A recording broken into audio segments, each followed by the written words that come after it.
but it's the purpose of cleansing the spirit and priming yourself for to go into a ritual. Just like magic, I'm attracted. I get everything I want 'cause I attract. This is somewhat of a random thought. You know how I am. Okay, so I'm listening to a lecture, and in my latest hard copy book, The Bible's Hidden Divination and Magic, I have a section in there about spiritual baths. Not really a section, but I mention about the mikvah, which is a Jewish purity ritual bath. And this is it has a whole lot of components to it, but however, just to simplify it, it's almost like taking a spiritual bath. You know how you may have your Florida water or whatever cleansing methods that you use when you're taking a spiritual bath. So it's like, it's not the purpose of cleansing the body, but it's the purpose of cleansing the spirit and priming yourself for to go into a ritual. I'm thinking about the mikvah that was part of the culture around when Jesus was doing Jesus thing. Anybody that was part of that community, any Hebrew, any Israelite, that was part of their tradition. Male and female, of course, separate. I'm thinking about when Jesus went into the desert. And when Jesus went into the desert, one thing that I mentioned in my other book, my ebook, The Sacred Grail Women and Goddesses, is about the desert mothers and desert fathers. These were people that were consecrated in the deserts. They lived outside of the outskirts of towns and cities, and they lived in the desert for the purpose of being consecrated unto God, meditation, all that stuff. So John the Baptist was a desert father. His ministry was in the desert, a wild man. And what did he do? He baptized Jesus. So the baptism took over the mikvah for Christians. So we don't have the mikvah. We don't, participate in that.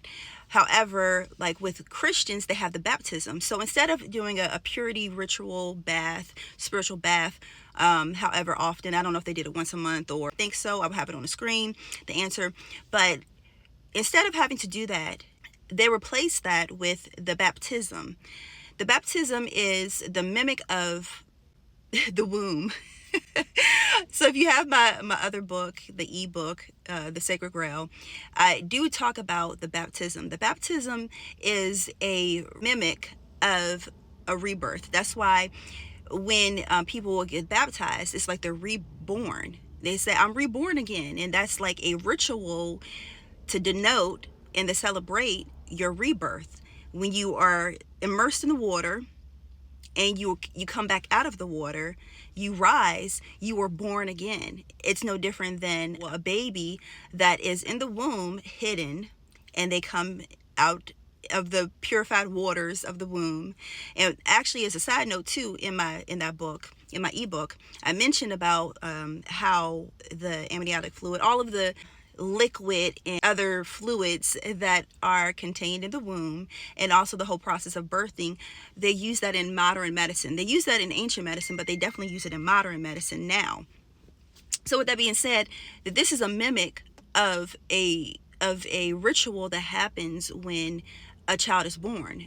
They literally will make this into a ritual. Just know, when you are in church, when you are in any type of spiritual practice, especially when it comes to those that are part of the three big ones, they're using magic and rituals. Actually, everywhere you go, magic, divination, rituals, all together, everywhere.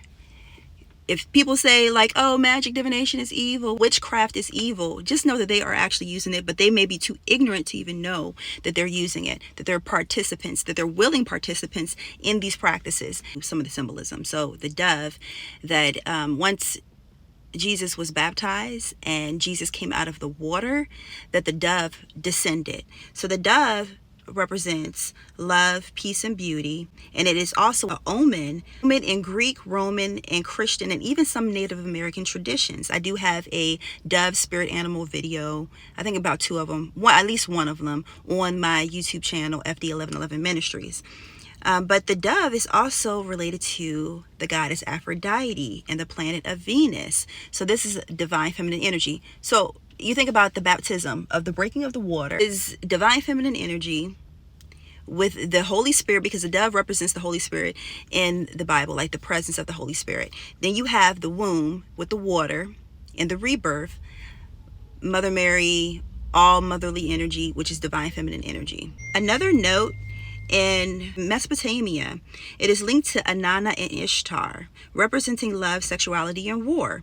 Now, this is another correlation between Jesus and Inanna, Ishtar, and I will put a pin in that because I will get back to that like around Easter. Anyways, you guys, you can check out my hard copy book, The Bible's Hidden Divination of Magic. You can find several of those rituals that I mentioned in that book. If you want to know about women and goddesses of the Bible and deconstructing the ideologies surrounding women and patriarchy, and learning about the goddesses and even some of the gods that are hidden in the Bible, then you can check out my ebook, The Sacred Grail, Women and Goddesses of the Bible. And I am adding more updates to the book as I go along because I'm learning so much information. Oh my gosh. But you guys, thank you so much for your continued support, and I will talk to you guys later. Many blessings. Peace.